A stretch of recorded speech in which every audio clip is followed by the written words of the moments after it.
So nagtanaw mi aning Lantern Festival ito dapit sa Pennsylvania. Is this made in Pennsylvania? Yeah, we went to How to get Pennsylvania. Robux? How much hours? Maybe 1 hour away from Maryland. Or far? Yeah, did you like it? Nindot Yeah. kayo, no? Yeah. Say nindot.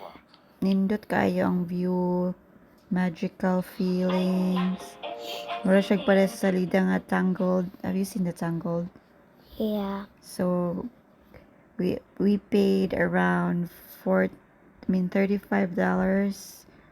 for the lantern and for the entrance. So diri duha lang ka lantern sa mong gipalit. Then ang mga kids na freebies na what did you receive, kuya? I receive. It's a glow in the dark stick, Yeah. right? It's And na mga pa-music diri, na mga artist nga nag-join, na program. So nindot kaayo ning experience kung makanimo sa Pennsylvania, and nakisabay gyud ang panahon ani kay wala nag-ulan rap, no? The rain stopped. So daghan kaayo ng lupad na lanterns.